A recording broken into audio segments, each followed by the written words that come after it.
Magic 102.1 in the building with the legendary Joe Torry. Mr. Torry, thank you so much for being here. I know you got a big show tonight. Grown folks, Laugh Different, Arena Theater, here with your good friend D.L. Hughley, Dion Cole. Before I even talk about them and the show, though, you've been in the business, I think you clocked it at 35 years. 30 plus, 35 plus, yeah. And you are a central part of a lot of our 90s. But of all the things that you've seen, what's been the one standout moment in your career for Joe Torry? The one standout moment, I think that's it repeats itself, and it's probably like 1 in 3. Mm-hmm. It's like I have, I'm attached to like a historic. Like people say, like a historic era or something. You know what I'm saying? Like or a nostalgic thing. Yeah, like, you attached to it, brother. Yeah, like the Beatles or Woodstock or something like that. So Poetic Justice is one because of the 4 players that John Singleton, Regina King, Janet Jackson, and Tupac. So it's like being part of the Beatles, you know what I'm saying? Era that's just like you can't, that's just I was right place, right time. And then the Tales in the Hood, the movie. Yeah. You know what I mean? Which is basically, one of the black horrors. Before my time, it was Blackula. So, but when people think of horror movies now, it's like Tales in the Hood scared me, man. You was in that movie that, man, I'm still on these grown people that did that. And then Def Comedy Jam. When you're going through all this, do you know that you are stamping a moment in history? Do you like, I know I'm doing something dope right now? No, or are you just working and you just happy to be working? Hey, man, you happy to be used by the universe. You know what I'm saying? And your prayers were hopefully answered. Mm-hmm. You know what I mean? Mm-hmm. Because you're just going through it. It's like, you go outside and play, find something to do. So when do you realize that, I did some big you know what I'm saying? When do you realize that? Is it years later? Did somebody brings it up to you? Right now, when you say that? Or, listen to you. Or my kids say something, especially now when I can't post something because I have a 16-year-old daughter. Uh-huh. And it's like... She got to show you how to do it? No, well, yeah, they all got to show me how to do some of this. But, no, when I've done something back in the day before I had kids. And they tell you about it. I'm like in Sprung, I'm in my green drawers, you know what I'm saying? Because now, see, because her friends are looking at everything now. Mm-hmm. So anything I did back in the past, it comes back and haunt you. Oh man, it can come back and haunt you, and then I can't post nothing too risque. It's like you did that 40 years ago. Wow, that's still amazing though, man. It's amazing, man. Thank you for being a part of our lives that way. And I know you never really think about it that way because, like you said, you're just doing what you do.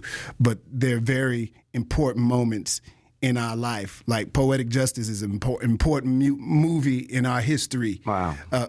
For me.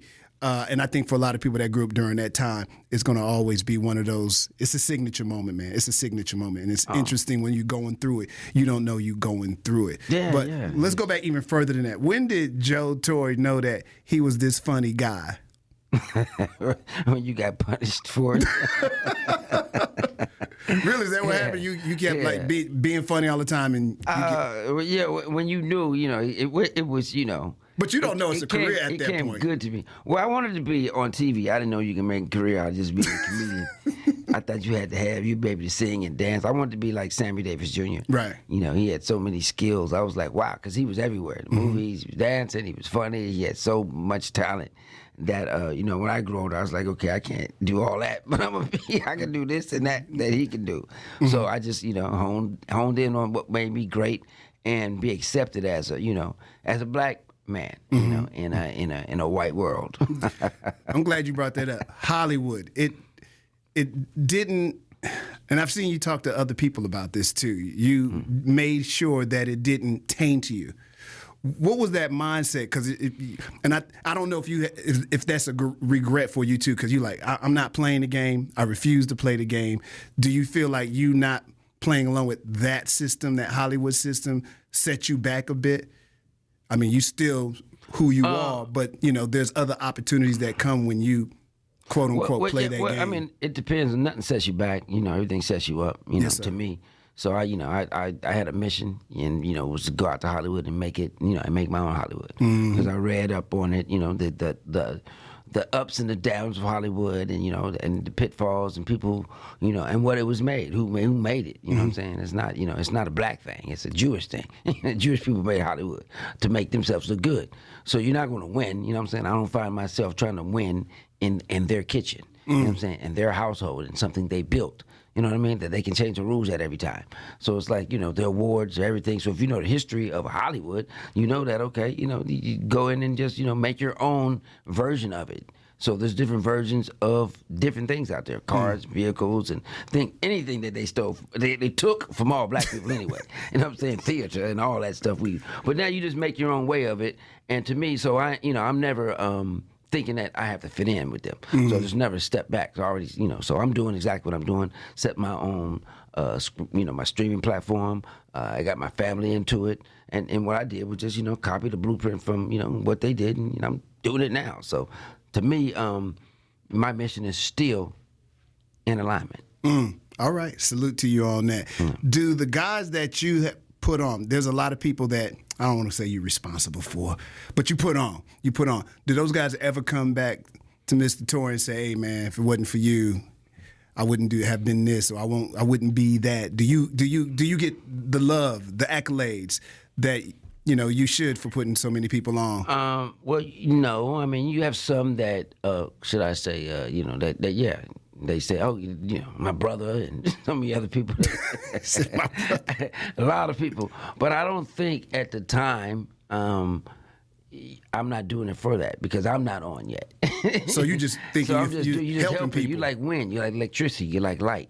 You just do what you do. You be in the universe and be useful. Like my mom used to say, be useful. Be out there and your purpose. Maybe your purpose is to help somebody else's purpose.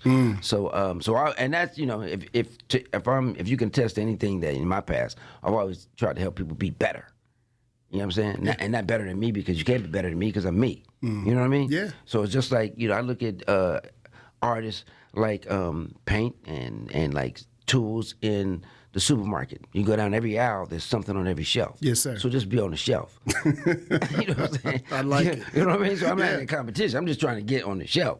There's so many different brands of toilet paper, but everybody want to wipe their butt. You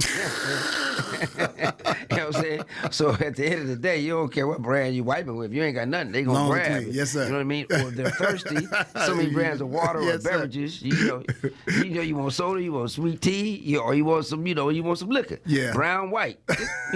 So which one are you?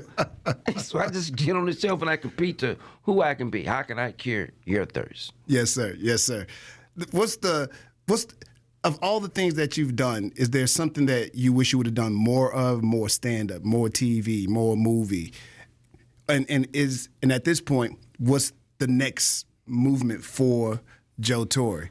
Because you kind of done all of that, and you still are going, and don't look like no retirement's in the picture no time soon. No, if I could say what I did more of, I probably would have been more of, should I say, getting to who I am now. I wish I did. I would have been less of. You would have been less of him and more of where you are now. I did that. You know what I'm saying? So I would have. But that's wisdom as you get older. That's wisdom. I wish I would have did less of wasting my brain cells in this situation on that person and this situation now. And would have stayed, because you get off course for a minute, especially when you think that you are, because everybody's God. You're a generator, the operator, or the destroyer or the designator, G-O-D, the generator, operator, destroyer, designator of your happiness and where you want to go in life. So I wish I'd have, got more in touch with that. And and less of the other. Yeah. But it's all a lesson. You know what I'm saying? Because now, then I would have been, like when I heard about the internet and e-commerce, I was so much of just, being in that moment that I couldn't see it.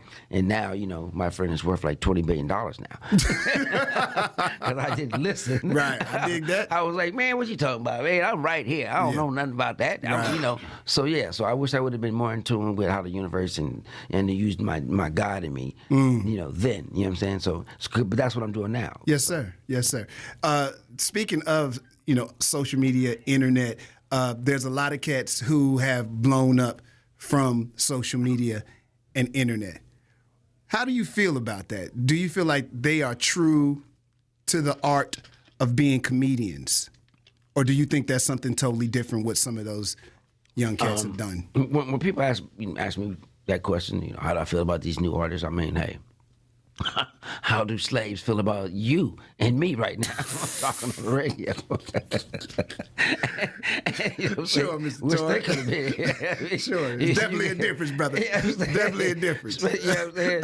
So, or the people from Black Wall Street or Seneca Village and people that had it back then. Yes, you know what I'm saying? I think when people say that, it's like I accept it, man. I mean, just like dinosaurs and life and generation. If you're old enough to live through generations and see how life is better for you and could be better for somebody else, just be part of that cycle. Don't break the circulation. You know what I'm saying? Yes, sir. You're here to give and receive. So I welcome it, man. I like them because when I was probably coming up, people were like, "Well, why you getting all them jobs? You right. Look at this doing what you doing with what you got and all that." And I'm like, "Yeah, I'm doing what that is." So now I appreciate it that there are so many different outlets for people to win.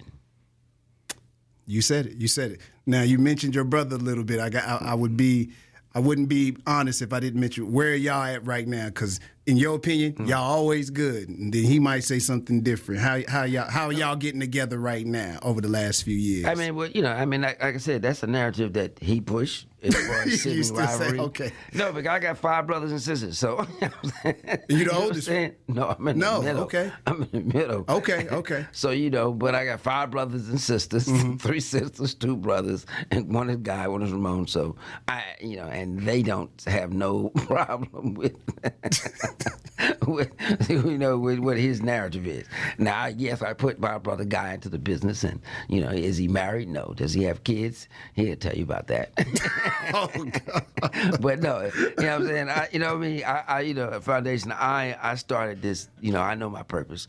And I know, I started his career and put him in there because he didn't know where to go. He's about to get killed. Was he a funny guy like you? He killed in the streets of St. Louis. Right, okay. You know what I mean? Right. He ain't in college. He was, nobody, because you didn't know. Right. But I've been talking about doing this since I was like 4 or 5 years old. Okay.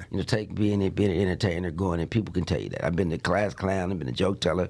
I didn't want to go to college. I wanted to leave high school and just go straight to LA and make it. But I'm glad I did because I studied how to be, and I learned so much, about the business and where I want to go with it. Yes, sir.